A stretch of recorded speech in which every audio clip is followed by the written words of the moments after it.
Hello, and welcome to Inklings with Irena, the weekly energy show connecting you to your intuitive guidance system. And today, I want to talk about when the heart hurts and the 5 A's that can help heal the heart. And if we haven't met yet, my name is Irena Miller, and I'm an intuitive energy guide and an energy alchemist that has been guiding empaths and visionaries for over 2 decades in how to heal the hurts, how to notice and know where their energy ends and someone else's begins, and how to pay attention to these big feelings that come up. So it is my joy today to share with you the recipes, the special energy practices that I've been putting together for myself and my clients, because one of the big things that I noticed today is that I really have felt sad. And it's easy, right? At times to hide these feelings. Maybe you've come across people and asked them, like, hey, how you doing? And they're like, oh, I'm fine. Maybe they say, oh, yeah, I'm good, or it is what it is, all's good. And these phrases that pop up, it's kind of everyday vernacular, yes. But there's something else often that happens. We fall into this automative experience where we're not giving ourselves an opportunity to say hello to these big feelings that are popping up, to validate them. And what ends up happening is that if we try to ignore the feelings or stuff them down, is that they show up in other ways. It's kind of like, putting things underneath the bed or sweeping them underneath the rug. Eventually, we run out of room and it starts seeping out of the edges. And what happens is when these big feelings start to kind of overflow, it can show up as an upset stomach, a headache, or a pain in the back, a pain in the butt. It can show up in other ways too, sometimes even bigger. And that's why I've really wanted to take the time, both, it's kind of self-serving too for myself, because I wanted to do this practice and I thought, okay, I'm feeling this emotion. Number one, why am I feeling it? And part of it is, yes, I did take some time to watch the news this morning, which I tend to read news when I can versus watch it, because the visions of what I see sometimes really kind of hit right straight to the heart. And as an empath, I feel the pain and the hurt that other people might be experiencing, that they're going through. And let me know in the comments if you like to watch your news or read the news. I'm always curious how people kind of go about it, because I do feel that it's important that we stay informed and checked into our world. But as an empath, a big feeler, it's also necessary to say, okay, how can I be present and pay attention to what's going on without absorbing everybody else's feelings? And one of the things the first thing that I invite everybody to do, I'm going to jump into these 5 A's, is anchor. And you might be saying, okay, well, what does Irena mean by anchor? Well, a couple different things. The first thing is to plug in, tune into divine connection. And when we anchor, this could be done in a lot of different ways. It might be going outside and standing barefoot on the grass. It might be having a beautiful crystal on your desk, so when you get to work, there's a reminder that there's something bigger than you that you're looking to connect to. Essentially, you're connecting to the divine, connecting to God. Maybe it's lighting a candle when you start your day. Maybe it's saying a prayer. But the biggest thing that's so important is that we anchor, because without that anchor, without tuning in to divine energy and to universal energy, connecting with God, then what happens is we can lose hope pretty quickly. It can be very disparaging, and that's when those feelings of melancholy, can't say that, sadness, or just a lack of passion tend to kick in. So anchor, that's the first thing that makes a big difference. Connect with whatever reminds you of the universe, of God. The second thing to do is ask. We need to ask for guidance or ask for help.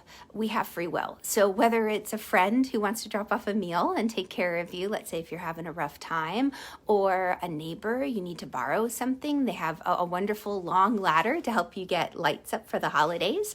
It's important that we ask.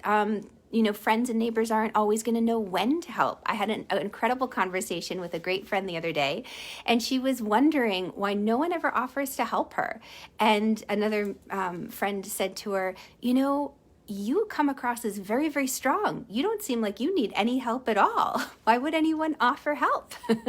How many of us, when we're saying, oh, I'm fine, it's all good, oh yeah, I can handle it, yeah, I got this. When we say that, people stop offering help and it becomes very challenging. We feel alone. So it's important to take the time to ask and say, yeah, you know what? I really could benefit from, a meal tonight, or from borrowing that long ladder that my neighbor has, rather than going out and trying to track one down. So asking is a big piece of it. We have to ask. We have free will. Our angels and guides can't step in to help unless it's extraneous circumstances. We need to ask. So then the next thing that I encourage people to do is allow. So we've anchored ourselves, we've connected to God, we have asked for help. Now there has to be an allowance, a softening of our hearts so that we can be open to receiving. Because how often, I don't know about you guys, but I tend to do this. There's moments in time where I'll be like, just give me an answer. I just need to know, should I go left or should I go right? Should I invest in this course or should I not? What should I do, God? What do I do? What do I do? What do I do?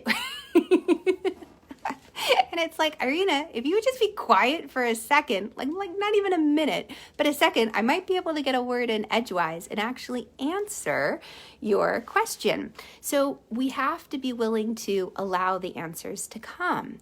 So we've got anchoring, we've got asking for help, we've got allowance, and then the next thing is awareness.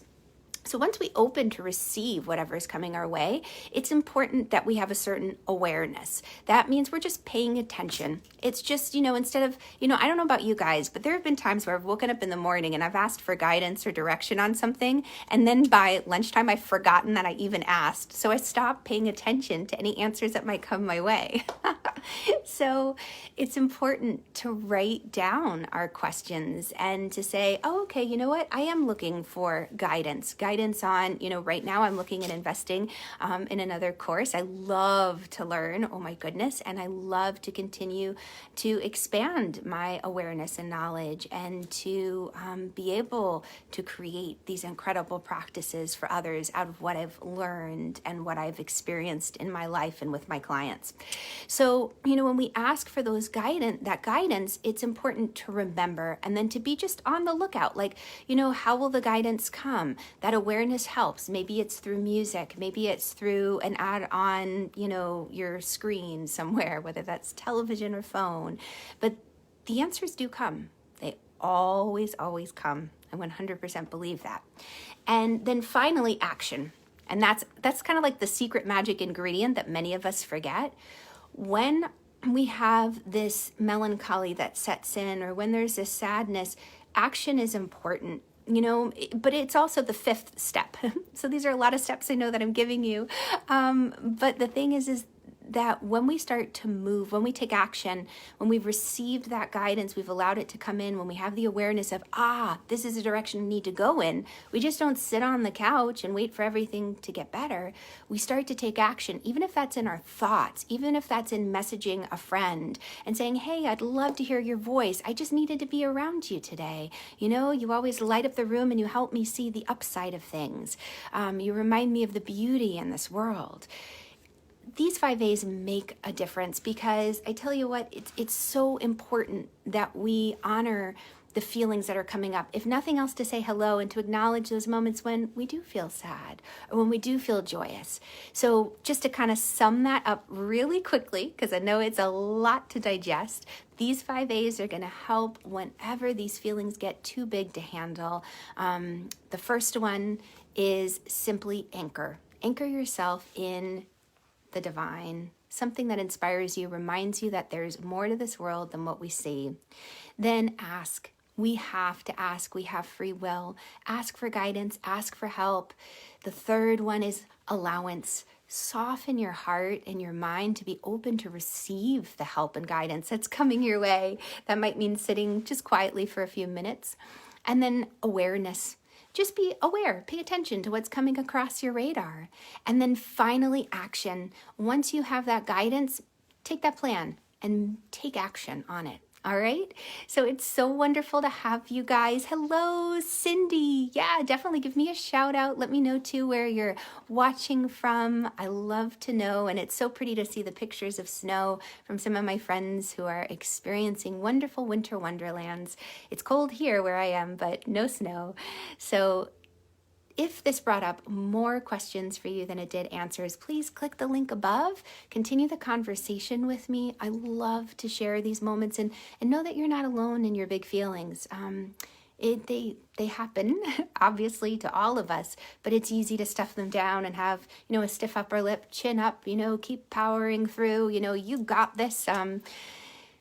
But every now and then, it's good to just have a good cry, or it's good to just talk it out with someone. So thank you for being here and for lifting my spirits and brightening my day. And I hope you have a wonderful, wonderful afternoon. All right, I'll catch y'all on the flip side. Bye, guys. Lots of love.